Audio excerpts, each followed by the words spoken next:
지단은 계란이라고 많은 분들이 올려주고 계시네요. 네, 여러분들 잘 모르잖아요. 내가 알제리 출신의 프랑스 선수지. 아, 그렇습니까? 네. 지단. 네. 앙리 어디? 모르시죠? 또 네. 프랑스에 집중하는구나. 아, 앙리도 프랑스예요? 네.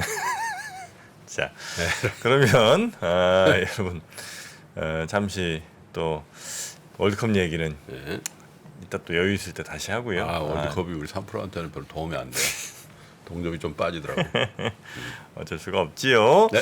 자, 그러면 뉴스 한 플러스 한번 가보겠습니다. 권순우 취재팀장 모셔보죠. 어서 오십시오. 어서 오세요. 안녕하세요. 3프로TV 권순우 취재팀장입니다. 네, 반갑습니다. 제가 인사를 안 해가지고 옆에서 도와드릴 수가 없었네요. 아유, 정 대표님을 난처한 상황에 처했을 때 정말 제가 너무 딱 외로웠어요. 끼어들었어야 되는데. 너무 그런 거 외로웠어요. 인사하고 관계없이 그냥 들어와도 돼. 네. 그래요? 그럴 땐 들어와도 됩니다. 방송이 119 상황, 맞아요. 응급 제 상황이니까. 시청자분들도 좀 조심하셔야 되는 게 호날두 어디냐 얘기했으면 우리 정 대표님은 딱 채팅창을 보거든요. 늦어. 사람. 근데 일부러 안 올려주더라고요. 아이, 안 알려주더라고요. 시간차. 사람들이 조금 그게 센스가 좀 부족해요. 알려주실 만도 한데 알려주지 않았고 네. 어쨌든 사우디는 오늘 공휴일로 지정이 됐습니다. 진짜요? 네, 아르헨티나 승전 기념일로. 하루 쉬어요 그냥? 네, 오늘 쉰다고 그 현지 매체에서 보도를. 살만 형이 그랬겠지. 얘들아. 야, 오늘 쉬어라. 진짜. 야, 오늘 일단 내가 쳐줄게. 그러면서 이렇게. 와, 그렇다고 쉬나? 근데 아르헨티나가 2019년 이후에 지금 36경기가 글로벌 경기가 있었는데 무패예요. 그래요? 네. 근데 오늘 졌습니다. 그리고 메시가 이번에 월드컵 끝나고 은퇴하거든요. 그런데 거의 뭐 2019년 이후에 계속적으로 하고 아시아 국가 중에 아르헨티나 이긴 게 이번이 사우디가 처음입니다. 처음. 아 진짜요? 월드컵에서. 월드컵에서. 처음. 그리고 월드컵 본선에서 아르헨티나를 상대로 2골을 넣은 국가가 처음입니다. 아 진짜요? 진짜예요.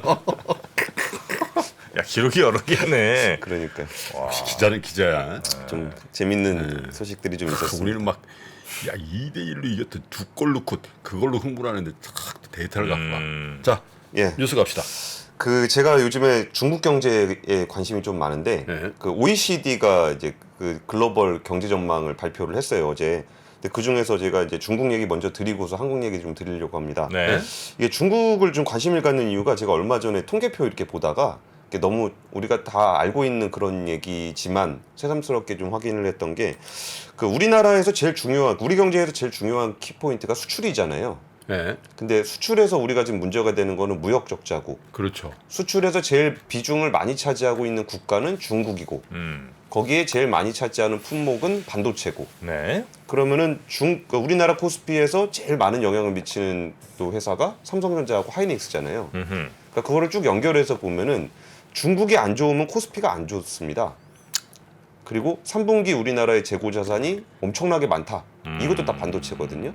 그러니까 결국은 중국 경제가 어떻게 되느냐에 따라서 우리나라의 반도체에 영향을 미쳐서 코스피에 영향을 미치는 구조로 가기 때문에 내년도 중국 경제가 어떻게 되느냐에 따라서 우리도 좀 그렇겠죠. 기대할 게 좀 있을 것 같습니다. 그래서 오늘 중국 얘기 먼저 드리려고 그러는데 예. 내년도 중국의 경제 성장률 전망치가 4.6%로 나왔습니다. 그 올해 전망치는 3.3으로 예상했는데요. 그냥 표 한번 같이 보시죠. 네. 그러면 중국 전망치가 지금 3.3 나왔는데 내년에는 조금 더 나을 걸로 예상이 됐습니다. 그러니까 올해 전망치는 9월에 비해서는 조금 높아졌어요. 네. 요새 코로나 때문에 좀 걱정을 좀 했는데 그거보다는 조금 더 나왔습니다. 예. 그리고 내년 전망치는 4.6 정도 나온 걸로 봐서는 뭐 이 정도면 숫자가 괜찮지 않나? 라는 생각도 조금 드는 거였습니다. 근데 중국 정부가 올해 초에 성장률 목표를 5.5%를 제시를 했었거든요. 예. 근데 지금 거의 연말에 다가오는데 성장률 전망치가 3.3이라는 거는 중국이 또 이렇게 경제 성장률 전망치를 제일 잘 맞추는 기관이라 그러면 중국 정부가 아닌가 싶어요. 거기는 억지로라도 맞추잖아요.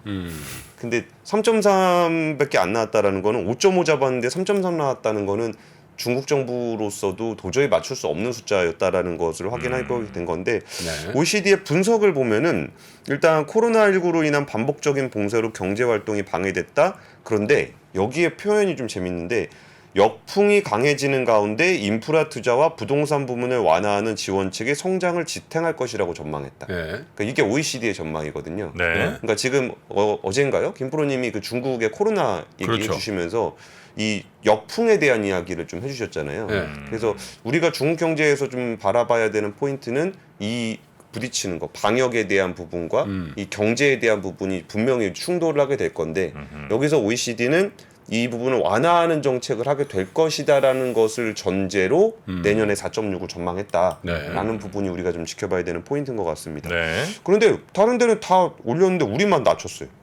다시 한번 보시면은 미국도 0.3 올리고 뭐 중국도 올리고 뭐 일본은 뭐 그냥 거기서 거기니까 그런데 전 세계를 0.1을 올리는 동안 우리만 마이너스 0.1% 포인트를 낮췄습니다.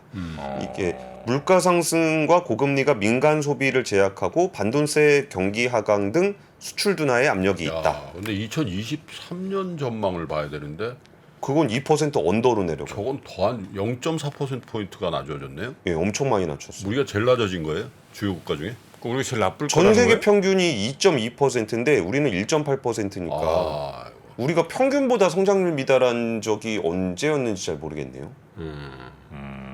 우리가 2%를 하면 OECD 평균을 친다. 그때 김현철 교수가 그런 얘기잖아요. 네, 네. 야, 우리 뭐 경제가 안 좋아요. 그런데 딱 성적표를 보면 OECD 평균이 제일 나쁜 거야. 근데 맞아요. 저건 아니네. 그거보다 언더로 되고 있는 거죠. 그러면 이유가 뭔가를 보니까 처분 가능 소득 증가세가 둔화되고 주택 시장이 부진하면서 민간 소비와 투자자가 동력을 잃을 것이다. 그리고 부채 상환 부담 확대에 따른 주택 가격 조정 가속화와 기업 부실 확대도 하방 요인으로 작용할 가능성이 있다라는 거고요. 그리고 물가, 우리 지금 물가도 경제 지표에서 되게 중요하잖아요. 그래서 물가 지표도 한번 같이 보시면은 예. 우리나라 물가 지표가 생각보다 좀 높은 수준이 그냥 계속 유지가 좀 되고 있는 게 있고 예. 미국 같은 경우도 여기 조금 이렇게 보시면은 내년도 전망치가 3.5, 3.9 이게 올해에 비해서는 낮은 것처럼 보이지만 이게 그 우리가 목표로 하는 타겟 인플레이션이 한 2% 정도 되잖아요. 그렇죠. 그런데 지금 한국과 미국의 타겟 인플레이션은 2%를 훌쩍 넘어서는 수준이기 때문에 내년에도 긴축은 유지될 거다라는 게 OECD의 전망이에요. 그래서 이 부분이 올해보다는 좀 완화가 된다고 하더라도 긴축 기조가 달라지진 않을 것이다. 라는 것이 중요하고요. 그리고 여기서 OECD가 조언한 것 중에 좀 인상적이었던 거는 재정 건전화에 대한 부분이었어요. 예. 왜 재정 건전화가 중요하냐면 점점 이제 기업이나 산업이나 개인들이 힘들어지면은 정부에 대한 요구가 되게 많아질 거예요. 그리고 구조조정 과정에서 정부가 지원해야 될 것들이 되게 많아질 건데 그러면은 이제 정부 입장에서는 국민들이 힘들 때 도와줘야 된다라는 생각으로 재정을 팡팡 쓰게 되면 그게 재정 건전성이 안 좋아지면서 이제 국가 간 신용 경쟁이 됩니다. 그러겠죠. 거기다가 뒤처지는 국가는 정말 이제 글로벌 금융위기로 갈 수 있는 위험이 있기 때문에 그 재정 건전화에 대해서 노력해라라는 얘기가 OECD의 조언이었습니다. 네, OECD는 근데 대체로 잘 맞추는 편이에요? 아니면 굉장히 많이 틀리죠. 아, 굉장히 그래요? 많이 틀려. 네, 많이 틀립니다. 아, 됐어요, 그럼. OECD가 전 세계 월드 통계청이라고 할 수 있는 데인데 네. 네? 굉장히 잘 틀려요? 굉장히 잘 틀려요. 됐습니다. 근데 성장률 잘 맞추는 데는 중국 정부밖에 없는 것 같아요. 맞추면 되니까 거기는. 예. 근데 맞춤, 어쨌든 커스터마이징. 네, 이거는 통계에다 성장률을 맞추죠. 그렇죠. 근데 그 성장률 전망치 지난번에 한번 말씀드렸었는데 이제 전망들을 많이 하다 보니까 그 얘기가 많이 나와요. 그 전망 다 틀린다. 맞는 사람 하나도 없더라. 근데 그 부분을 저는 뭐 이렇게 일종의 제가 변명할 문제는 아닌데 전망하시는 분들의 전망들을 이렇게 옆에서 보면서 느꼈던 거는 그 내년도를 어떻게 보는지를 지금 판단하는 거잖아요. 그러니까 지금 시장을 바라볼 때 그 내년이 이럴 것이다라는 게 현재 시장에 반영이 되기 때문에 그렇죠. 내년이 이렇게 될 거라는 전망치는 내년 가서 보는 게 아니고 내년 가면 그 후년을 봐야 되는 거고 지금 전망을 봤을 때 내년은 이럴 거야라는 생각이 현재 시장에 반영돼 있다라는 걸로 오히려 보시는 게 좋을 것 같아요. 그렇죠. 네. 알겠습니다. 자, 그러면 두 번째 뉴스도 한번 가보겠습니다. 두 번째 뉴스는 아까 OECD가 얘기했던 문제 중에 그 가계 신용, 가계 부채 네. 통계가 나왔습니다. 네. 근데 가계 부채는 두 가지 측면을 봐야 돼요. 하나는 양적인 측면, 그리고 질적인 측면인데 양적인 측면은 가계 대출이 너무 많으면 사람들의 가처분 소득이 줄어들어요. 이자 상환을 좀 많이 그렇죠. 해야 되니까. 네. 그러면 여기서 내수 경기에 영향을 미칩니다. 네. 그게 하나 있고 질적인 측면은 부실이에요. 내가 가계대출을 못 갚게 되는 경우 그거는 이제 금융위기로 발전할 수 있는 가능성이 있거든요. 그런데 지금 나온 통계는 이제 3분기 가계신용은 1,870억 원으로 역대 최대 기록을 갈아치웠습니다. 헤드라인 빵 역대 최대. 이게 뭐 저는 이거 왜 쓰는지 모르겠어요. 가계부채는 항상 원래 늘 역대 최대인 거죠? 예. 그래서 항상 역대 최대이기 때문에 그런 거라기보다는 이게 어지간해서 안 줄어요. 그러니까 이거는 어떤 변화를 봐야 되는 거지 숫자가 제일 높다 이걸 볼 필요는 없는 그렇죠. 것 같아요. 그리고 양적인 측면이나 질적인 측면 모두에서 되게 크나큰 문제가 되는 건 아닌 것 같은데 양상이 좀 다르게 나타나는 측면이 있어요. 지금 여기서 표를 한번 그러니까 글자를 보시면은 가계대출은 전분기 말 대비 0.3조 원 감소했다. 뭐야? 가계대출은 이게 가계신용이라는 거는 가계대출하고 신용카드 신용카드 쓰면 이제 갚아야 될 돈이니까 예. 저것도 일종의 부채로 보는 거죠. 예, 그걸 더해서 나오는 통계가 가계신용인데 부동산 시장과 관련이 가장 깊은 가계대출은 3천억 원 정도 감소했고 판매신용 이거는 소비하고 관련이 있죠. 이 부분이 2조 5천억 정도 증가했다. 라는 부분들은 뭔가 부동산 경기 측면에서는 그 조금 이제 부동산 시장이 안 좋은 거를 가계대출이 보여주고 있고 판매 신용 쪽에서는 이게 아직까지 소비 여력이 있다라는 거를 보여주는 지표기도 해요. 저걸로만 보면 그렇게 뭐 사상 최대치 쳤다고 막 엎어놓고 그래야 될 상황은 아닌 것 같은데. 그렇죠. 근데 저는 이 부분을 좀 나쁘게 보면 그 소비를 많이 할 수 있다라는 거는 여전히 가계가 여유가 좀 있다라는 거거든요. 그렇죠. 그러면은 이게 가정의 가계 부채의 가장 펀더멘탈한 부분인 주택담보대출을 비롯한 가계 부채가 감소하고 있는 펀더멘탈은 좀 약해지고 있는데 소비는 지금 여전히 여력이 있다. 그러면 조금 더 장기적으로 보면 소비가 줄어들 예. 가능성이 좀 있다라는 거죠. 지금 그래서- 당장은 조금 이제 소비가 늘었지만, 예. 네. 그래서 그 부분 문제를 결국 가계부채 문제는 부동산 쪽에서 먼저 발생할 거기 때문에 가계부채 자체를 보는 것보다는 부동산 쪽을 먼저 보는 게 좋을 것 같다라는 네. 말씀드리고 싶습니다. 네.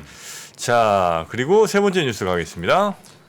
코리아 디스카운트 없앤다 깜깜이 배당제도 개편 추진. 이거 되게 중요한 얘기인데 관심 안 받으실 거가 관심을 못 받을까 봐 가지고 왔어요. 깜깜이 배당제도? 네. 그냥 깜깜이라는 게 그냥 툭 우리 배당 이만큼 이런 거예요. 그렇죠. 예고하라는 거예요? 정 대표님 배당 언제 받는지 아세요? 배당이요? 네. 배당은 알죠. 자, 12월 그 막판까지 갖고 있습니다. 그러면 그때 기준으로 갖고 있는 거 해서 다음 해 4월? 아 정확합니다. 아, 고맙습니다. 예 정확했습니다. 네, 다음에 4월에 제가 받았던 것 같습니다. 그러니까 배당을 받으려면은 네. 12월 말까지 주식을 사야 되고 네. 근데 배당을 얼마 주는지는 그때 모릅니다. 아, 그렇죠. 예, 그리고 나서 네. 그 중간 어딘가에 주총하기 전에 아, 저희 배당금을 확정을 합니다. 그렇죠. 그럼 그걸 가지고 주주총회를 하고 그리고 4월 어느 날 배당을 받아요. 그러니까 내가 배당을 얼마를 받는지 모르는 상황에서 주식 보유자가 돼야 되거든요. 그러니까 여기서 우리가 배당락도 있고 막 그래가지고 배당금을 얼마 주는지 모르는데 배당락을 맞아야 돼요. 그 좋지 않나 그게? 그러니까 12월 마지막에 네. 주식을 사놓고 1월 초에 팔면 네. 그럼 배당 받을 수 있잖아요. 네. 근데 얼마 받는지 몰라요. 근데 그게 우리나라 그 배당 그 제도의 가장 그 이해가 안 되는 부분이더만. 맞아요. 왜요? 아니 배당락은 그냥 해. 예. 근데 배당은 결정돼 있지 않은 거지. 아, 얼마인지 모르는데 예. 그만큼 떨어진다는 거죠? 어. 예. 얼마일 거라고 예상하고 그래서 옛날에 내가 누가 그걸 물어본 거야. 그래서 야 왜 이렇게 돼 있냐 이렇게 답을 잘 못하겠더라고. 이상한 거죠. 이상한 거지. 예. 그리고 이게 그때쯤 되면은 사람들이 그래서 그냥 아예 주식을 파는 사람들도 있어요. 배당을 얼마 줄지 모르는데 배당락은 내려가니까 그 전에 그냥 차라리 주가 떨어지기 전에 주식을 팔아버리는 게 낫다. 배당 배당 받는 안 것보다. 받고. 그게 낫다라는 것도 있는데 그것도 사실 불확실하죠. 이게 내가 배당 얼마 받을 수 있는지도 모르는데 배당락 때문에 주식을 팔아야 되는 거잖아요. 근데 얼마 받을 수 있는지 알면 예. 딱 그 가격에 맞출 거 아니에요. 그러면 주가가. 되죠. 그게 원래 맞는 거지. 아, 원래 그래요? 예. 아 그렇지. 배당 받은 만큼 비율적으로 배당락이 되는 게 제일 합리적인 거지. 아, 그래요? 그리고 이제 배당 금액이 딱 나왔을 때, 네. 저 정도면 배당 수익률이 괜찮네. 그러니까 내가 생각하기에, 그럼 나는 저 배당을 받고 싶다라고 해서 살 수도 있는 거죠. 그래야 되는데 내가 얼마 배당받는지를 모르는 상황에서 베팅을 해야 되는 거잖아요. 그러니까 이게 사실 우리나라 배당에 되게 큰 문제입니다.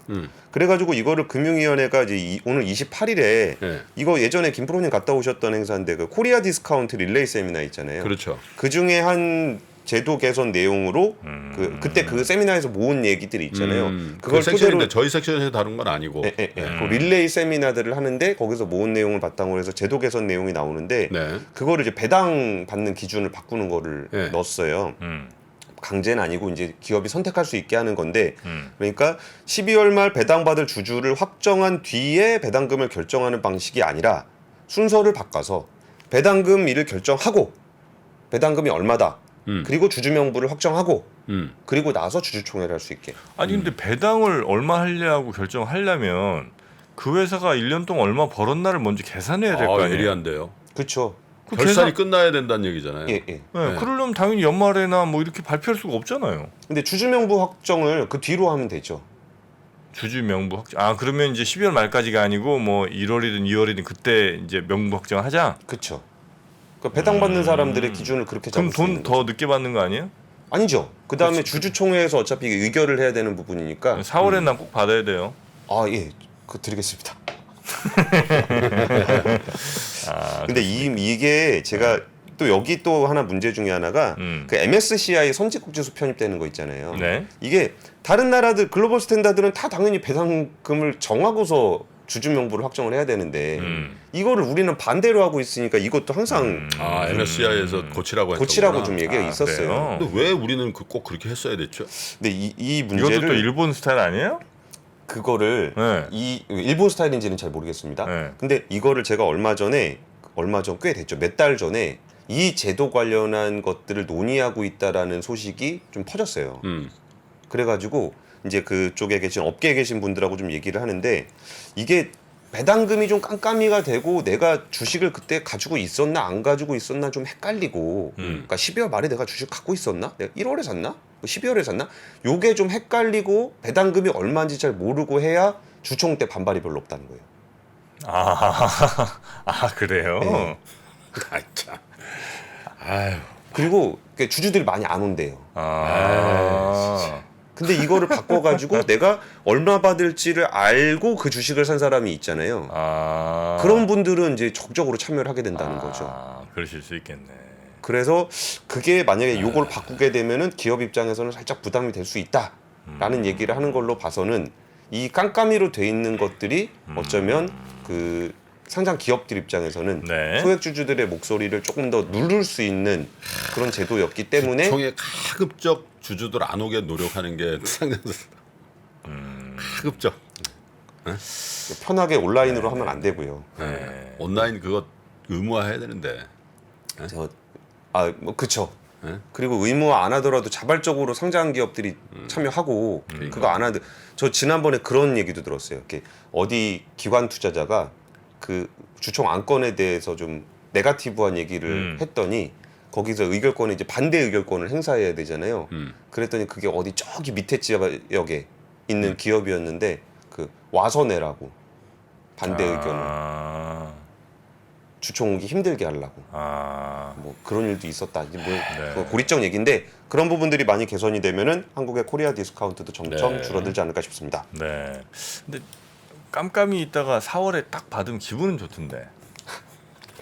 가차하는 기분이 들죠. 이게 아 원래 자기 돈이야. 이게 생각도 안 그냥 하고 선물 받는 게 아니라 원래 자기 돈이라니까. 아니 갑자기 우편물 딱 날라와서 얼마요? 그러면 와, 그래 내가 뿌듯하고 내 주식 투자하는 기분이 그때 납니다. 4월에. 원래 자기 돈이야. 아니 그렇게 마음 먹으면 세상에 좋은 거 하나 없어요. 아니 동업자가 그 이익 난 거 일부 받는 거야. 아니 그 기분 좋으면 좋잖아요. 내 금고에 있는 돈을 내 주머니로 옮기는 아유 꿀맛입니다. 순수해. 보시면 이제 다이어리가 떡상네즈. 네, 다이어리가 들어 있습니다. 작년에 다이어리를 출시해 여러분과 함께 모은 다이어리 판매금을 청소년의 자립을 지원하는 데 전액 기부했었는데요. 올해도 2023년 다이어리와 함께 따뜻한 연말을 만들어 보려 합니다. 3프로TV 다이어리와 2023년의 시작을 이웃과 함께 나눠보시기 바랍니다. 자세한 구매 방법은 영상 하단 댓글을 확인해 주십시오.